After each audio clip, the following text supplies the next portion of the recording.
केलेलं आहे. Petrol diesel वाचवा, परदेश दौरे टाळा. परदेश दौरे टाळा सांगितलं.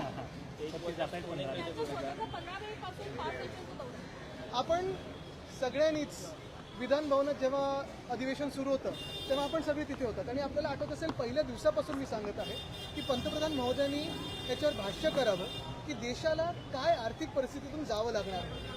हे मी साधारणपणे 2 महिन्यापूर्वी जेव्हा हे इराणचं युद्ध सुरू झालं तेव्हापासून बोलत आहे. काल सगळ्या निवडणुका झाल्यानंतर पंतप्रधान महोदयांनी सांगितलेलं आहे की आर्थिक घडी बिघडणार आहे. रुपया आपण पाहतोय घसरत चाललेला आहे. सोनं घेऊ नका, बाहेर जाऊ नका, बाहेर जाऊन लग्न करू नका, अमुक करू नका, तमुक करू नका. पण स्वतःचे मंत्री आणि स्वतःचा पक्ष हे पाळणार आहे का? रोड शो बंद होणार आहेत का? जे ताफे मंत्र्यांचे असतात ते कमी होणार आहेत का?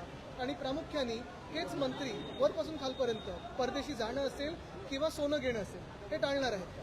मुख्य गोष्ट हीच आहे की जे काल त्यांनी अपील केलेलं प्रधानमंत्री महोदयांनी की जनतेने असं करावं, जनतेने तसं करावं, जनतेने सर्व काही करावं पण सरकार काय करणार, हा एक महत्त्वाचा प्रश्न आहे. आणि दुसरं म्हणजे जे त्यांनी सांगितलेलं आहे वर्क फ्रॉम होम करा किंवा सोनं घेऊ नका किंवा अमुक गोष्टी घेऊ नका, ह्याचा आपल्या शेअर बाजारवर असेल, मार्केट्सवर असेल, जॉब्सवर असेल, दुकानांवर असेल, दुकानदारांवर असेल, व्यापाऱ्यांवर असेल, आपल्या देशाच्या आर्थिक घडीवर असेल, काय नक्की परिणाम दुष्परिणाम होणार आहे ह्याच्यावर विचार केला होता का सरकारने?